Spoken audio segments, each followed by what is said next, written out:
She locked me out of my own damn farm. Picture this. A steel gate, taller than me, welded across the only road in and out of my land. And behind it stood the smug face of the HOA president, clipboard in hand, like she'd just conquered a country. My delivery trucks were stranded, my business bleeding out by the hour, and she looked at me with that smile, like I was the intruder, not the guy who owned the dirt under her feet. But she forgot something. I wasn't just some farmer. I was a combat engineer. And if she wanted to control the surface, I knew how to go underground. 2 months earlier, life looked almost boring, in the best way. I was running a small organic farm on the outskirts of town. Nothing fancy, just rows of vegetables and a couple of contracts with restaurants who liked my produce. I kept my head down, worked hard, and thought I'd found a little corner of peace. Then one morning, coffee still hot in my hand, I saw the gate. It hadn't been there the night before. I just stood there dumbfounded. Who the hell wakes up and decides, you know what? Let's trap the neighbor behind steel bars? And sure enough, standing next to her spotless white SUV, there she was, Sylvia Grant, president of the HOA, clipboard clutched like a sword, lips pressed into that customer service smile that always hides a knife. "Oh, Ethan," she cooed. She always said my name like she owned it. "The neighbors have raised some concerns about the safety of this access road. We just want everyone to feel secure."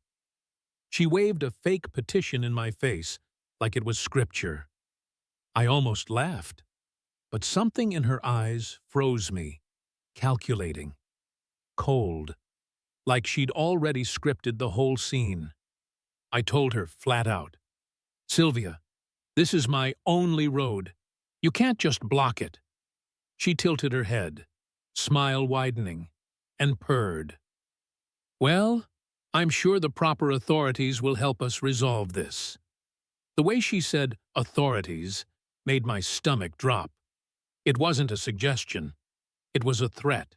That morning, I noticed her glancing again and again toward the far corner of her yard, where her property brushed against mine. She acted like she was babysitting some precious little garden, talking about heritage plants and delicate soil. But she wasn't a gardener. She had sensors buried there, irrigation lines with LED indicators, and she wore rubber gloves in the middle of a conversation. None of it added up. The whole setup reeked of something deeper. But I had no idea how far down it really went. The next day, she showed up with a manila folder, sat across from me at my porch table like she was my lawyer, and laid out my past. Police reports from 15 years ago. A bar fight gone sideways. Aggravated assault charges I'd run from when I was 20, 5 and too broken to face them. A warrant still active. My blood went cold as she spread those papers like playing cards. "Skipping court dates creates such complications," she whispered. "And Sheriff Collier takes his duties very seriously. He's my cousin, you know." And just like that, the trap snapped shut. She gave me a choice. Pay 18 grand in retroactive HOA fees and join her little regime. Or she'd make one call and I'd be in handcuffs before sundown. I sat there staring at the steel gate, wondering if maybe she was right. Maybe I was a criminal who deserved this. Maybe I was dangerous. PTSD messes with your head, scrambles memories. There were nights I didn't trust my own mind. What if I'd done things worse than I remembered? What if she wasn't making it up? That self-doubt hollowed me out, left me staring at my coffee like it might have answers. For a couple of days, I thought about packing it in, letting the farm die, disappearing again like I did before. But then I noticed something. fresh tool marks in the soil where that folder-sized container had been buried. The dirt wasn't old. It had been dug up and reburied recently. If she had real dirt on me, she wouldn't need to fake it. And that's when the fight came back. I called up two old buddies, Jake and Ron, both vets like me, and showed them my plan. If Sylvia controlled the surface, I'd build my own way out. We surveyed the land, marked distances, and started digging a tunnel, 200 feet long, 6 feet deep, reinforced with timber like it was a military operation. The guys laughed at the insanity of it, but pitched in anyway. If anyone deserves a secret tunnel to his own property, it's you, Jake said, and for a while. That laughter kept us sane. But Sylvia wasn't done. Every day she escalated. Fake inspectors showed up, flashing phony badges, claiming my excavation was illegal, citing non-existent environmental codes. She hired actors to pose as neighbors terrified of me, started a social media campaign about the unstable vet next door. Within weeks, people who used to wave at me crossed the street instead. Restaurants cut ties. My certification board called about anonymous complaints. She wasn't just blocking a road, she was dismantling my life, piece by piece. Then came the night we hit something metal. Our shovels clanged against a buried container, military grade, with a padlock. My pulse jumped. We hauled it up, sweating, grinning like kids on Christmas morning.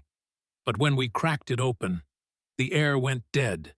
Inside were files, dozens of them, painting me as a thief, a stalker, even a predator. Photos doctored. Bank records forged to show I'd stolen from veteran charities. Police reports about women I'd never met. Jake's face went pale. "Ethan, what the hell is this?" Ron dropped his shovel like it burned him. "Man, you've been lying to us? We helped a predator build a tunnel?" And just like that, they walked, left me standing in the dirt with a box full of lies that even I struggled to disbelieve. That night, I sat alone in the tunnel, dirt walls pressing in, and I wondered if Sylvia had finally broken me. Maybe I was exactly what she said. Maybe I didn't deserve this farm, this second chance. But the soil told a different story.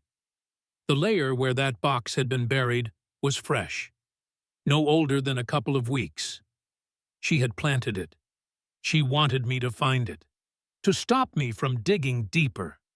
That realization lit a fire in my gut.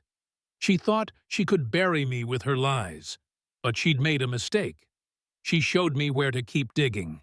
So I dug alone, day after day, night after night, until my hands bled and my back screamed. Neighbors whispered. Kids carried signs saying, "Protect our families." Businesses blacklisted me. I became the boogeyman in Sylvia's bedtime story. But under the clay, 35 feet down, I hit another container, heavier, older, sealed tight. This wasn't her decoy. This was the real secret she'd been guarding with her life. When I dragged it up into the daylight, the whole neighborhood was there, phones out, waiting to see me implode. Sylvia's face went white the second she saw that box. She dropped the act, screamed, "That's mine! Put it back, right now!" And that's when everyone realized she wasn't protecting the community. She was protecting herself. I set the container down in full view and said loud enough for every camera, "Let's see what our HOA president buried in my backyard." Sylvia lost it, shrieking about privacy, threatening lawsuits, even lunging at the box until neighbors held her back. The lock gave way after 15 minutes, and when the lid opened, her empire collapsed. Inside were HOA bank statements showing 70 grand siphoned off over years. blackmail files on half the neighborhood, and payment records to her cousin, the sheriff, for covering her tracks, photos of board members in compromising situations, notes about how she controlled votes through fear and shame, and worst of all, contingency plans, if anyone got too close. She'd stage fires, fake emergencies, even plant evidence like she had with me. The crowd went silent, phones raised, recording every page I pulled out. Sylvia's mask shattered. She screamed that the papers were stolen, but in doing so admitted they were hers. Her cousin, Sheriff Collier, stood frozen, realizing his name was on those payments too.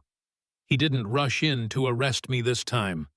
He backed away, eyes wide, like he knew his career was already over.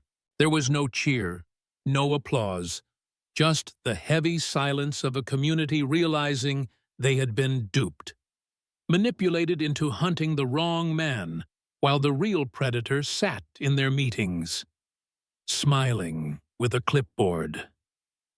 Sylvia collapsed onto the grass, sobbing, cursing, clawing at the dirt like she could bury her secrets again. But it was too late. The truth was out, raw and undeniable. I stood there filthy, exhausted, holding the evidence that flipped the whole power dynamic on its head. For the first time in months, I didn't feel trapped. I didn't feel crazy. I felt vindicated. Sylvia had built an empire on lies and fear, but in the end, she buried her own downfall. And if there's one thing I learned the hard way, it's this. When someone tries to bury you under their lies, dig deeper. The truth is always down there, waiting,